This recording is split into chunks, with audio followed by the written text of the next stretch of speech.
Kaligtasan mo sa Alerto 24. Humuga ang 8 inmate ng BJMP District Jail sa Gumaca, Quezon kanina madaling araw.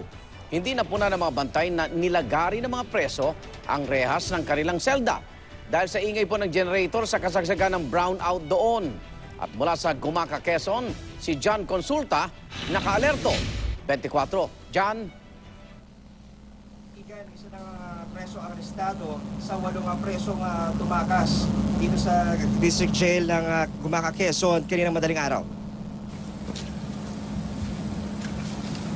Naaresto ng pinagsanib na puwersa ng BJMP at Gumaca Police ang isa sa 8 presong tumakas sa BJMP District Jail. Kinilalang si Alejandro Villa, may kasong murder. Inabutan siya sa sentro ng bayan matapos makita ng may-ari ng isang bodega habang nagtatago. Dumaan na nakabihis babae. Nakita ang mga sibilyan, nalaman nila na inmate dahil sa damit. Yun, pinagtulungan nila na makuha. Tuwag ng mga BJMP, na-recover. Sumama rin ang GMA News sa grupo ng pulis na humabol sa 8 presong tumakas at may mabibigat na kaso. Pasado 1:00 ng madaling araw nang maganap ang pagpuga.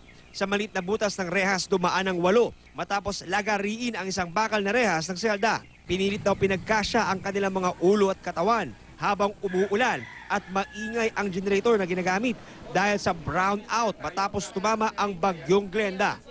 2 lang din daw ang officer na naka-duty ng mga oras na yun.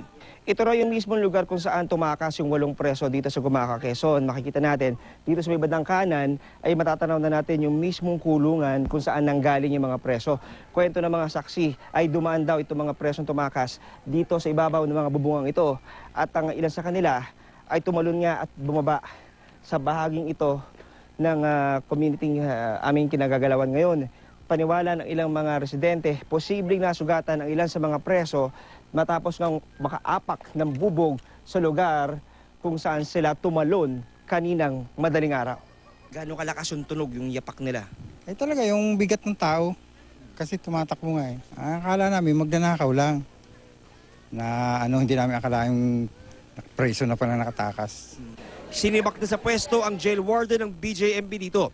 Ayon sa bagong talagang jail warden na si Major Presencito Eje, mas pinahigpitan nila ang pagbabantay sa mahigit 200 preso at nagsasagawa na sila ng investigasyon kung paano na ipasok ang lagari at naisagawa ang pagtakas. Yung mga gwardiya ay talagang SOP yan, under investigation sila. Kung napatunayan na may pakasala, malfeasance o neglect sa duty nila, they will be suspended or the worst, dismissal from the service. Sa ngayon, Igan, ay na-welding na nga itong bahagi ng itong bilangguan kung saan nga nilagari itong rehas at patuloy ang sinasagawang manhunt operation laban sa 7 preso. Yan muna ang latest mula dito sa Gumaca, Quezon. Balik sa iyo, Igan. Maraming salamat, John Consulta.